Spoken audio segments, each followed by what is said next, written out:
Madam, power of visualisation जे तुम्ही आता आम्हाला पाटल्या जे बुकचा व्हिडिओ आम्ही शूट केला तेव्हा तुम्ही सांगितलं. त्याच्यामध्ये आम्हाला डिटेल्समध्ये जाणून घ्यायचं आहे ॲक्चुअली पॉवर ऑफ व्हिज्युअलायझेशन काय आहे ॲक्चुअली ते. तुम्हाला याला कुठून आयडिया आली? कारण लॉ ऑफ अट्रॅक्शन बुक मी म्हटलं नंतर आलाय म्हणून. त्याच्या अगोदर तुम्ही करत होता. ते ॲक्चुअली आहे काय आहे? प्रॅक्टिकल वेन बघितलं तर.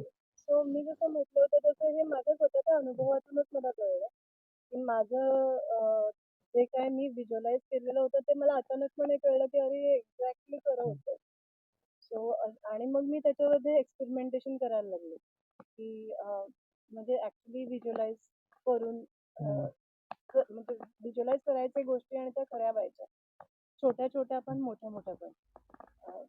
इव्हन म्हणजे पण बेसिकली कसं आहे ना, की म्हणजे वेगवेगळ्या गोष्टींमध्ये मी एक्सपेरिमेंटेशन केलं. म्हणजे मला एखादा जॉब हवा असेल, so I could visualise getting it, going to that company, working that, खरं व्हायचं.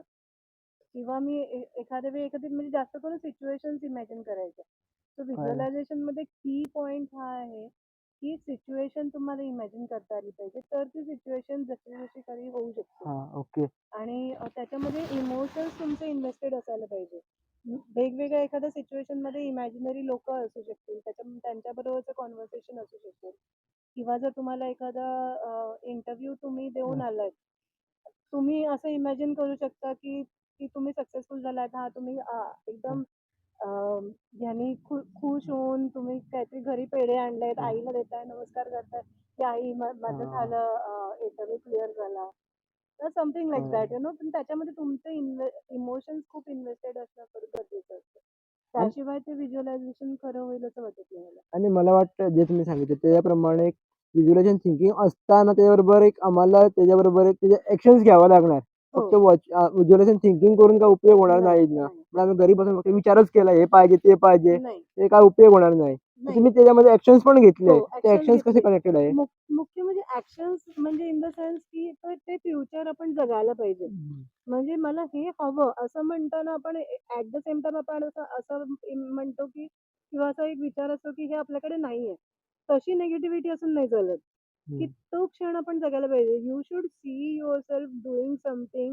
You should see yourself being somewhere. In clear way. Yes. म्हणजे कन्फ्युजन तिकडे पण असायला नको, की मी इकडे होऊ शकतं नाही असं आहे. तसं नाही.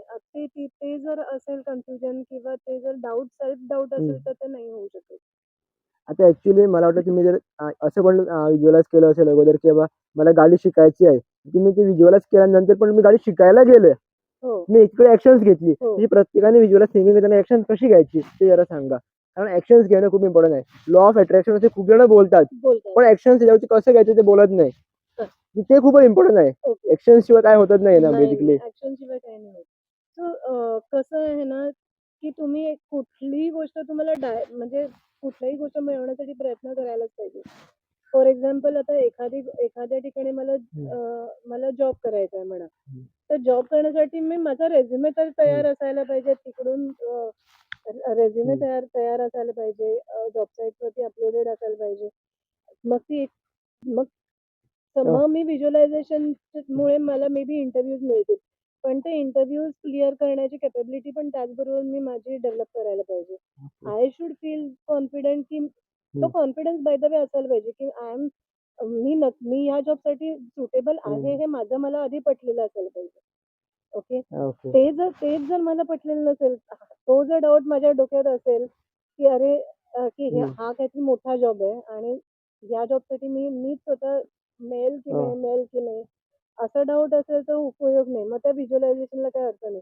कारण तुम्ही एका वेळी जर तुम्ही व्हिज्युअलाइज करता की मी तिथे काम करते किंवा करतोय, दुसऱ्या बाजूला थोड्या वेळानंतर तुम्ही विचार करता पण मला मिळेल की नाही, अरे बापरे कसं होईल.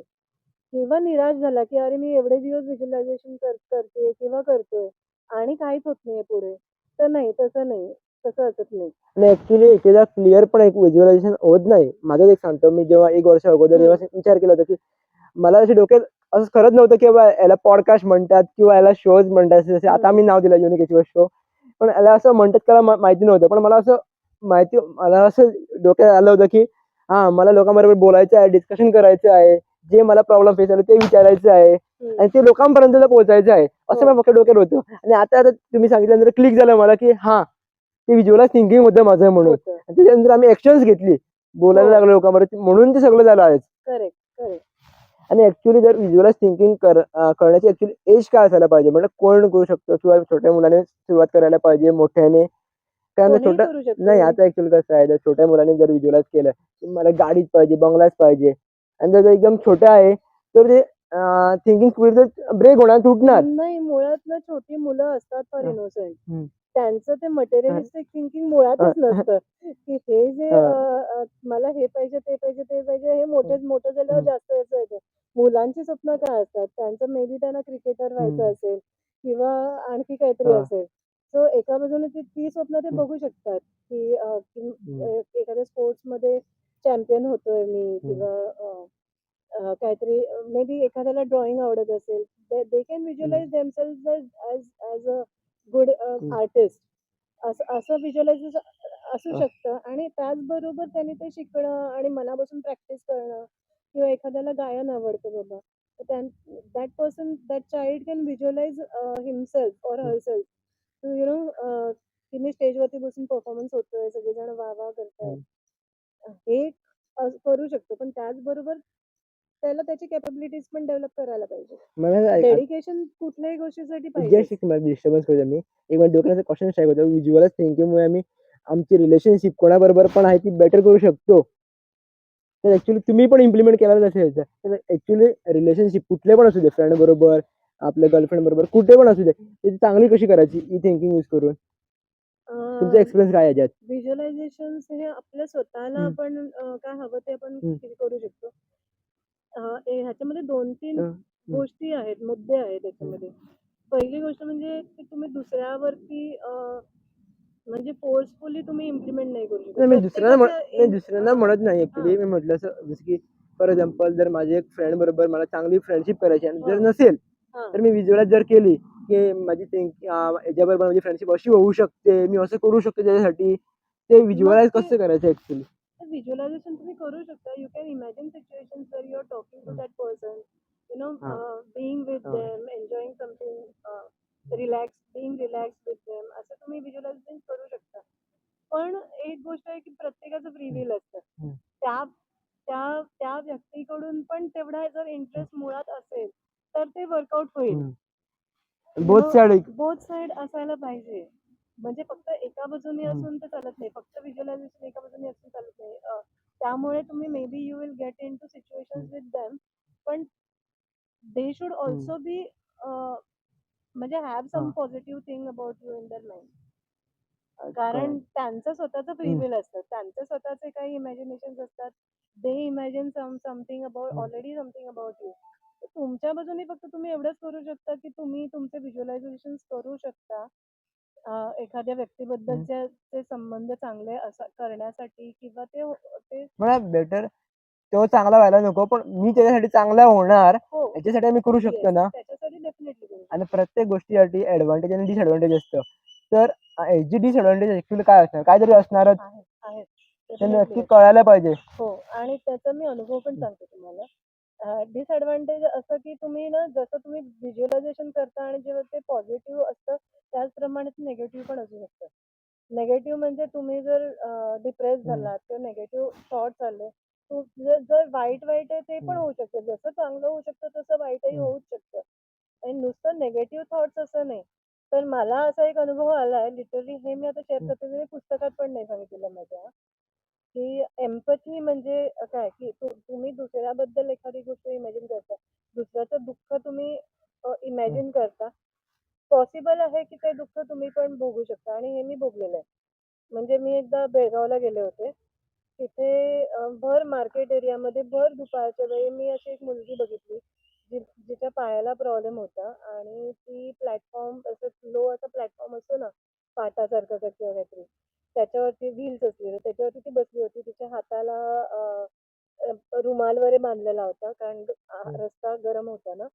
तो रुमाल हाताला रुमाल बांधून ती त्याच्या हाताने ढकलत होती. आणि ते बघून मला काहीतरी असं झालं की अरे, कसं ही मॅनेज करत असेल, आणि हे अशी का आहे, क्रचेस का नाही आहेत तिच्याकडे, आणि अशा पद्धतीने ती कसं मॅनेज करेल, घरी कसं मॅनेज करते. This is not a good way to manage. आतून काय होतं तुम्ही So, सांगताय ना. हे मी विचार केला त्याच्यानंतर मग त्या दिवशी ते स्ट्राईक झालं आणि मग मी तो म्हणजे त्याच्यानंतर माझे बरेच दिवस माझ्या डोक्यात घोळ होते की एक दिवस माझ्याकडे भरपूर पैसा येईल तेव्हा मी असं काहीतरी करेन की ज्यांना गरज आहे त्यांना व्हीलचेअर म्हणा, क्रचेस म्हणा किंवा त्यांना जे काही गरज आहे त्यांचं जे डिसेबिलिटी आहे त्याच्याशी कोप कोप करून एक डिसेंट लाईफ त्यांना जगता आलं पाहिजे. आणि असं क्रॉल करून माझ्या तर डोक्यात हे पण आलं की हे म्हणजे आता बाबा तिला वॉशरूम मध्ये जायचं असेल तर how will she manage you know that kind of thing. आणि हे सगळं झालं त्याच्यानंतर काही महिने गेले आणि मी माझ्या माहेरी गेले होते आणि तिथे काहीतरी ऍक्सिडेंट झाला while stepping down from the pavement. माझा पाय ट्विस्ट झाला आणि माझ्या पायाला लिटरली फ्रॅक्चर झाले 4-5 ठिकाणी पाऊल माझं फ्रॅक्चर झालं फूट. आणि जे मी तेव्हा विचार केला होता म्हणजे ऍज अ की अरे हिचं कसं कळालं. कसं करत असेल माझ्यावरती लिटरली तीच वेळ आली की तो अनुभव मला घ्यावा लागला की मला माझी अशी अवस्था होती एक एक अख्खा दिवस. मग त्या दिवशी संध्याकाळ होती मी घरी आल्यानंतर नेक्स्ट डे एवढा पाय स्वेलिंग आलं की मी हालचाल करू शकत नव्हते. एका पायावरती मला बॅलन्स करणं आणि हे करणं शक्य नव्हतं. मला literally I had to crawl like she had crawled. तसं मला क्रॉल करून करून मी घरात जात होते इकडे तिकडे. मग माझ्या भावाने वॉकर आणला माझ्यासाठी आणि मग I was in a better better situation. पण एक दिवस माझा अत्यंत वाईट गेला तो. आणि अशा पद्धतीने जे मी तिच्याबद्दल फक्त इमॅजिन केलं होतं की कसं करत असेल ते मला ती ती सिच्युएशन मला फेस करावी लागली आणि मला कळलं की कसं करत असेल. मॅडम तुम्ही असं पण कधी बघितलं असेल ना की बाबा एकेकदा असं होतं की एकेकदा व्हर्च्युअल म्हणजे व्हिज्युअलायझेशन थिंकिंग यूज करून लोक डिसएडव्हान्टेज घेतात त्याचं. त्यांना माहिती असतं लॉ ऑफ अट्रॅक्शन कसा उपयोग करून घ्यायचा, लोकांना अट्रॅक्ट करून लोकांचे फायदे काढून घेतात लोकांकडून. डिसएडव्हान्टेज म्हणजे लोकांना त्रास करताना आपला फायदा करून घेतात. So अशा लोकांकडून आम्ही अवेअर कसं राहायचं. लॉ ऑफ कारण अट्रॅक्शन याच्यातून हा खूप मोठा एक हे आहे. म्हणजे एक फॉर एक्झाम्पल फॉर एक्झाम्पल मी सांगितलं जसं की जर मला कोणाला भेटायचं आहे किंवा त्याच्याकडून काम करून घ्यायचं आहे, मला माहिती आहे व्हिज्युअलायझेशन करून मी काम कसं करू शकतो ते. मी असं काहीतरी विचार करणार की एक 10 लोक आहेत ती माझ्याकडे काम करतात, माझा बिझनेस एवढा ग्रो होतोय. पण ऍट द एंड ऑफ हे की मी त्यांना काहीतरी देतच नाही, त्यांचा लॉस होतो, त्यांना मी कामावरून काढून टाकतो माझा फायदा झाल्यानंतर. आपण याचा एक डिसएडव्हान्टेज करून घेतात त्यांच्यासाठी. सो ते अशा लोकांकडून आम्ही कसं अवेअर राहायचे. अशा लोकांपासून आपण कसं अवेअर राहायचं म्हणण्यापेक्षा रादर मी म्हणेन की जे लोक असं काहीतरी करतात त्यांना लॉ ऑफ कर्मा पण नक्कीच त्यांना एक दिवस त्यांचं कर्म त्यांना वाईट कर्माचं फळ वाईटच असतं. लॉ ऑफ कर्म आणि लॉ ऑफ आमचं अट्रॅक्शन म्हटलं किंवा लॉ ऑफ व्हिज्युअलायझेशन म्हटलं तर कनेक्ट कसं होतं. नाही कसं आहे ना आपण एखादी गोष्ट व्हिज्युअलाइज करतो आणि ती मिळवतो. ह्यात सुद्धा एक कर्म असतंच.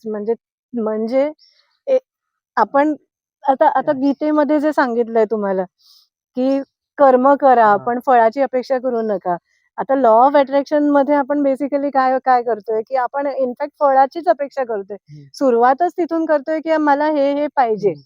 एखादी गोष्ट मिळवायची त्या हिशोबानेच आपण विचार करतोय. ऑब्व्हियसली मग ती गोष्ट मिळते पण ती गोष्ट मिळताना त्याच्याबरोबरचे कितीतरी गोष्टी इतर पण येतात की त्याच्या रिलेटेड डिसएडव्हान्टेजेस येतात. ते तुम्हाला फेस करावे लागतात. आणि जर तुम्ही इतरांशी वाईट काही वागलात तर ते नक्कीच त्याचा तुम्हाला त्रास होणारच. कधी ना कधीतरी तुम्हाला पण त्याची फळं मिळणार. आता नाही मिळाली नंतर मिळणार, काही वर्षांनी मिळतील किंवा हे असतंच. ते I am very much sure of it की ते कधी ना कधीतरी ते पण होतच. आता एक अनेक असं विचारतो लॉ ऑफ अट्रॅक्शन असं म्हटलं ना त्याचा उपयोग आम्ही खूप कडे करू शकतो. पण जसे थोडे फील्ड असे आहेत जसे की फॉर एक्झाम्पल UPSC याच्यात लाखो करोडो मुलं अप्लाय करतात आणि नक्कीच 1000 मुलांचं काहीतरी सिलेक्शन होतं. असं काय रफ फिगर आहे त्यांचा. सो लॉ ऑफ अट्रॅक्शन सगळ्या मुलांनी पण उपयोग केला तर ते पॉसिबल नाही की 1000 मुलं होण्यासाठी. प्रत्येकाची ना लॉ ऑफ अट्रॅक्शन जरी वापरला तरी प्रत्येकाची इंडिव्हिज्युअल म्हणून काहीतरी स्ट्रेंथ असते. इंडिव्हिज्युअल म्हणजे व्हिज्युअलायझेशन मध्ये पण पॉवर असते. कोणाची कमी असते कोणाची जास्त असते.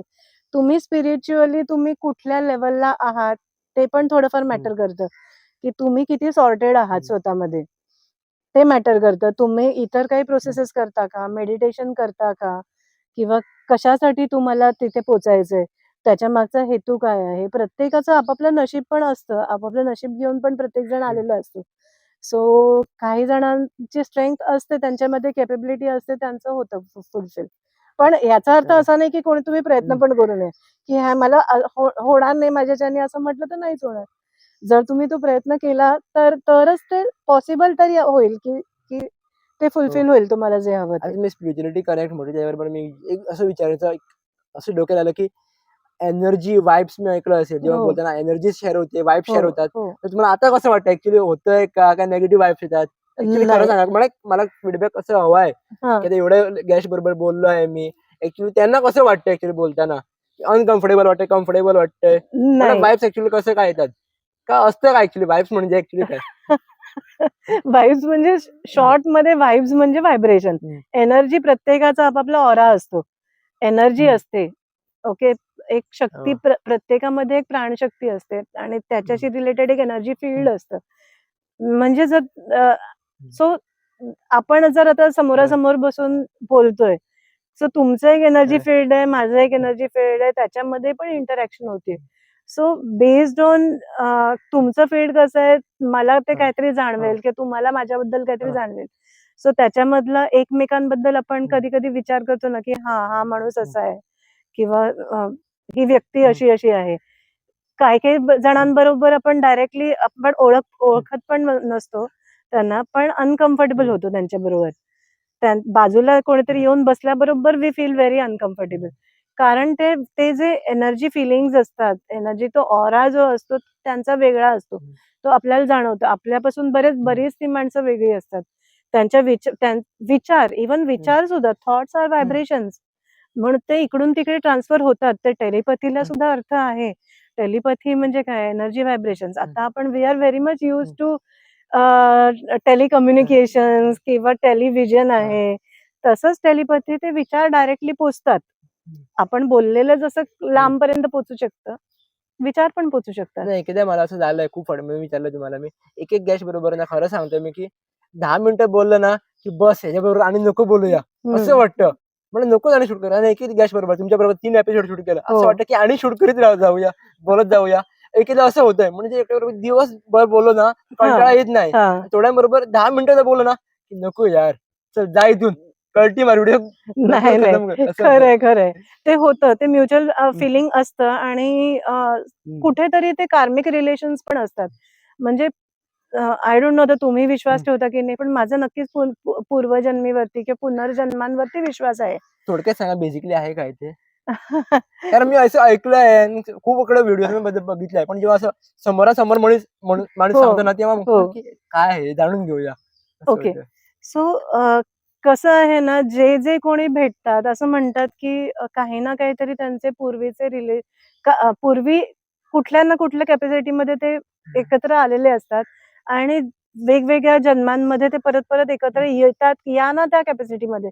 जरुरी नाही की ते नात्यांमध्येच असतील आणि ते काहीतरी त्यांच्यामध्ये एक कार्मिक रिलेशन असतं किंवा त्यांनी एक करार केलेला असतो सोल्सनी, की ज्यामुळे ते एकमेकांना ते अनुभव पर्टिक्युलर देण्यासाठी आलेले असतात किंवा एखाद्याबरोबर कधी-कधी चांगले रिलेशन्स असतात, वाईट रिलेशन्स पूर्वीचे असतात.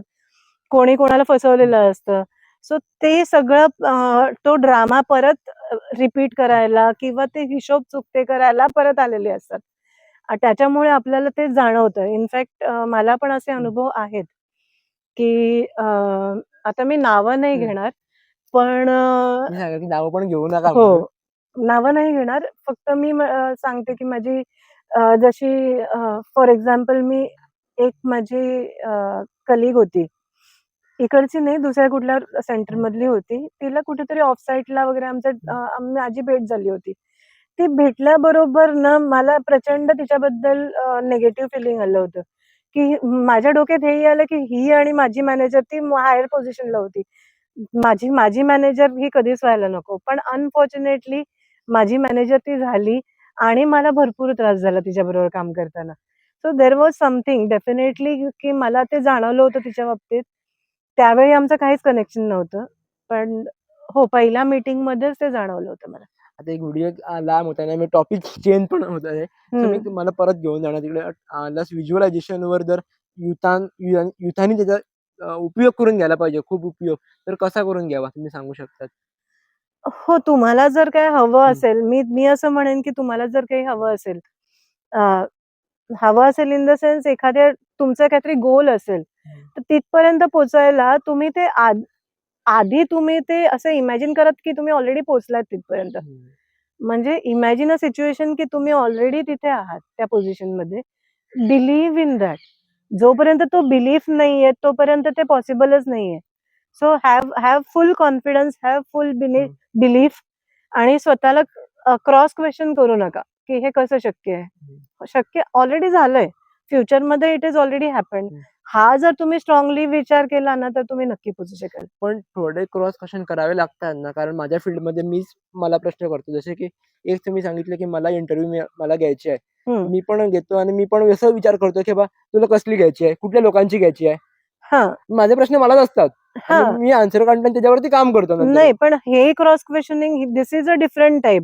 ओके. माझं असं म्हणणं आहे की तुम्ही नेगेटिव्ह विचार नका आणू. निगेटिव्ह.